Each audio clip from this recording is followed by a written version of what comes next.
What is up, guys? PocketCraft here, and welcome back to the Minecraft Pocket Edition Survival Guide. So you've probably noticed that we're in a little bit of a different area here, and that's because we are.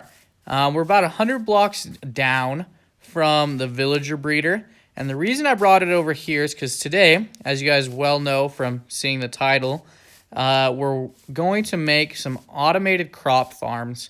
At least one. We might make 2 or 3. We'll see how much time it takes up. But also, I kind of want to take this horse at some point. It looks kind of cool.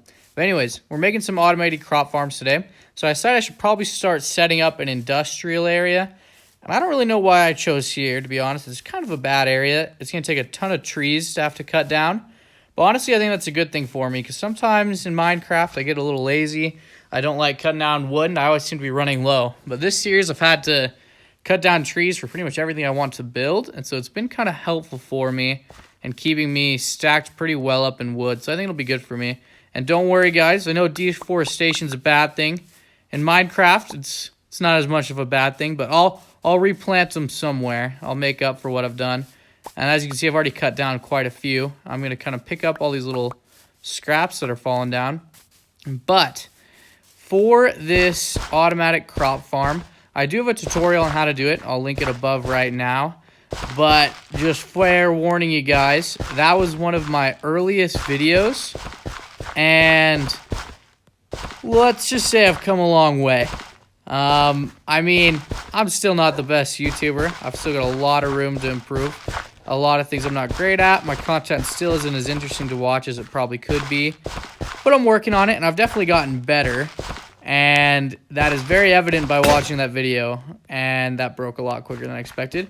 I went back and watched it, and it was rough. I'm not gonna lie, it was not easy to watch. So thank you to any of you guys who stayed and watched those videos. You guys are troopers, because that was not an easy video to watch.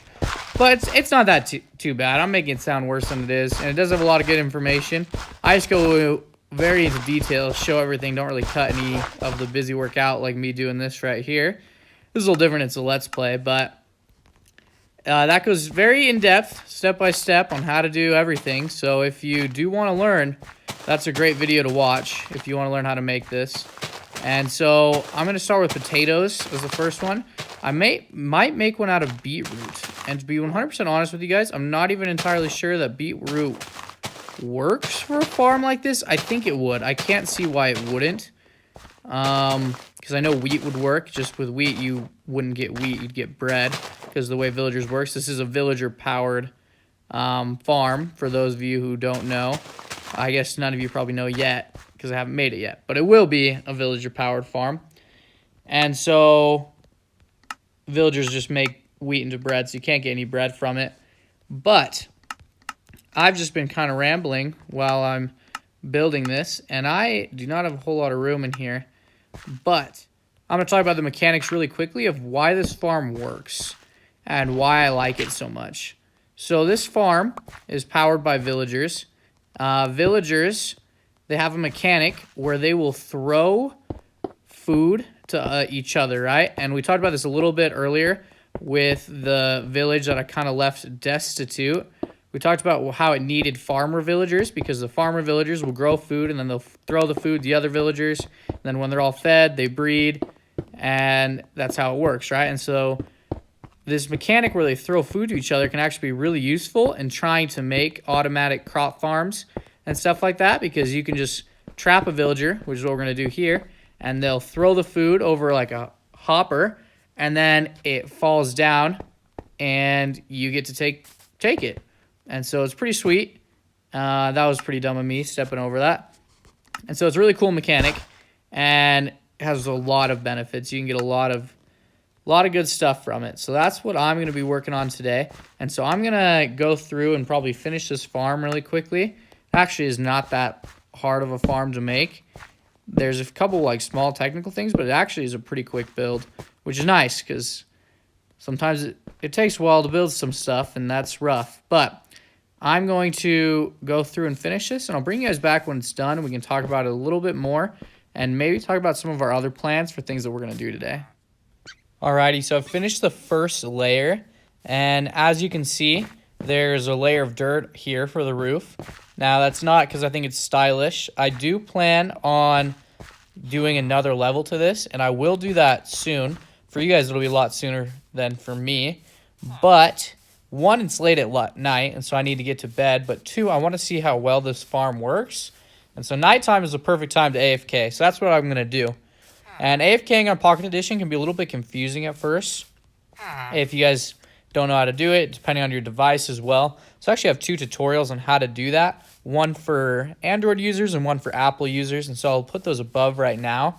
But as you can see, I'll just walk through really quickly. This guy's stuck in here with potatoes. He'll finish farming all that. Then he should throw the food to this guy. Since there's that trap door there, neither of them can walk through.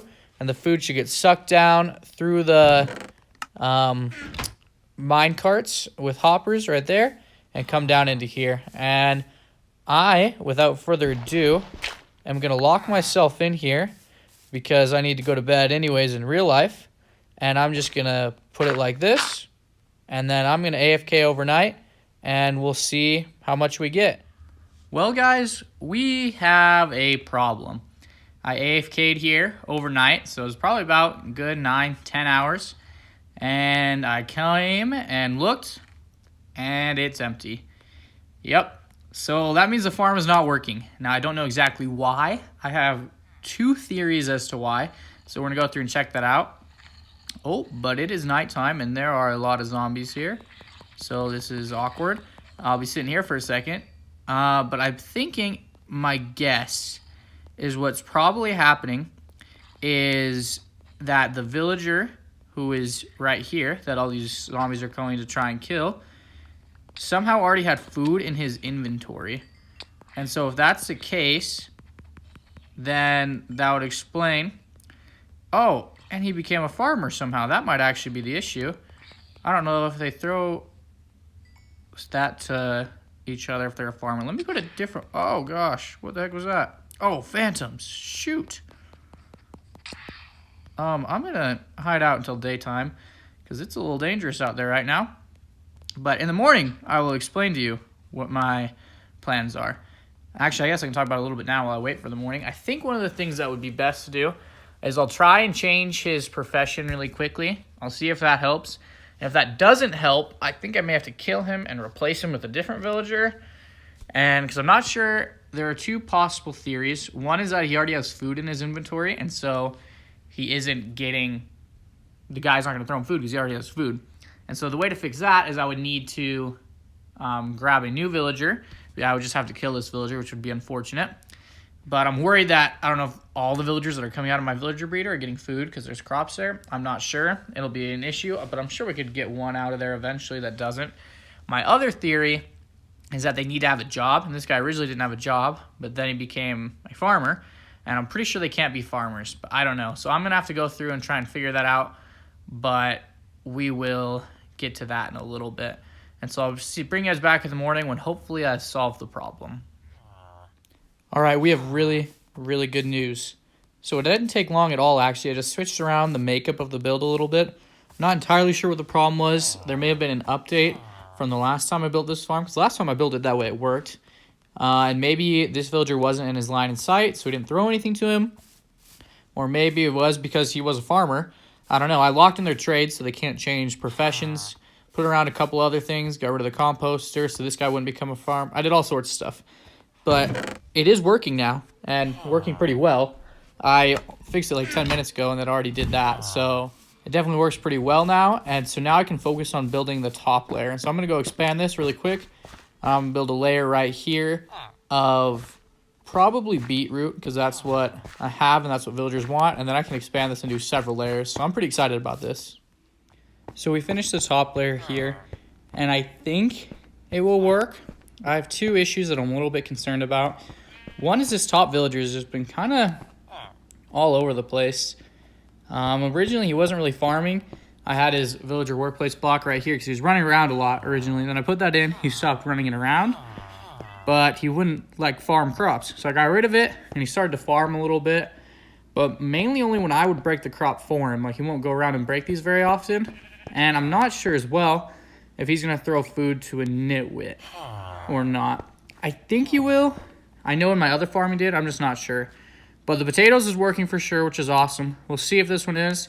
I'll have to AFK again tonight, and I'll test it, see how it works. If not, I'll do some edit. The potatoes working great, like I said. These beetroot are not from the farm, though. That's from me. But now I'm going to take these potatoes and show you the reason why I've been so focused on wanting to get this done. And now, obviously, part of it is just that's like unlimited food, and I'm not really going to have to worry about food anymore because I have this, so it'll just get me a bunch of potatoes whenever I need it.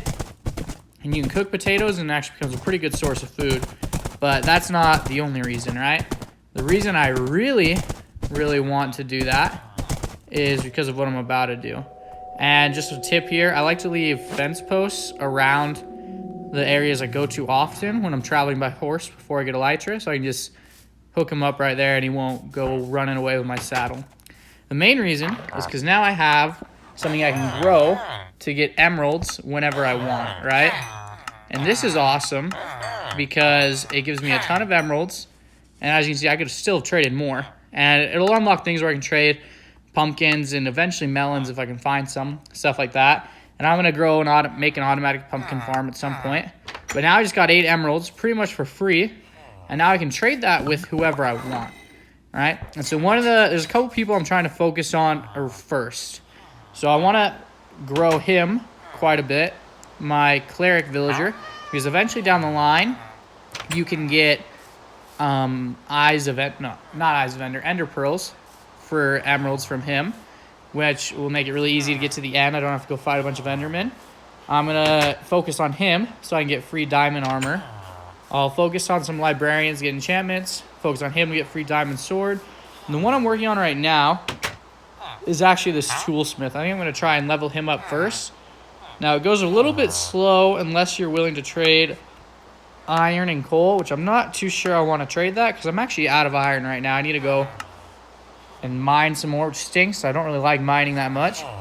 But I will have as many shovels as I'll ever need because I can just trade like that really quick. And I actually think I just ran out of inventory space because I have so many shovels. Uh-oh. And I just dropped diamonds. And I don't want that, so I'm going to throw out my almost broken shovel and get some emeralds back. But I'll probably want to... I like these guys too because you can get some cool... I think you can get enchanted bows from them. And actually, speaking of this, I do need more arrows. So I'm going to trade with one of them just to get some more arrows in my inventory.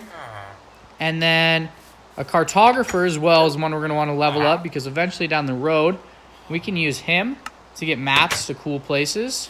And that'll provide some fun stuff for us to do in future episodes, for some things for me to teach you guys about.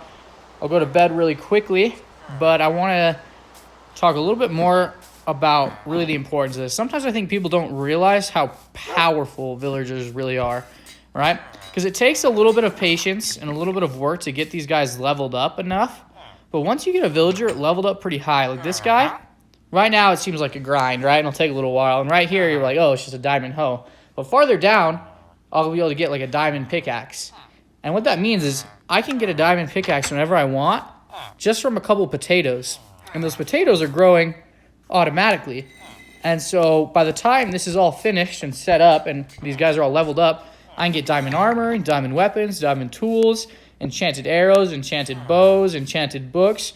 Pretty much all the cool items in the game that you can spend hours mining for, I can just exchange like potatoes for. And that to me is like the coolest thing ever. And so I'll be building some more automated farms probably in the next couple episodes or so, but I've got some other exciting stuff I want to work on because right now I'm preparing to go to the end, and we'll have a couple episodes geared up for that. I want to get better armor, some enchantments going, especially some form of feather falling for the end, and so we'll be preparing for that in the next couple episodes. But this is probably going to be it for this episode. I hope you guys enjoyed. If you did, please throw down a like to show it. It helps me out a lot. But I hope you guys all have a great rest of your day, and I'll catch you all in the next video.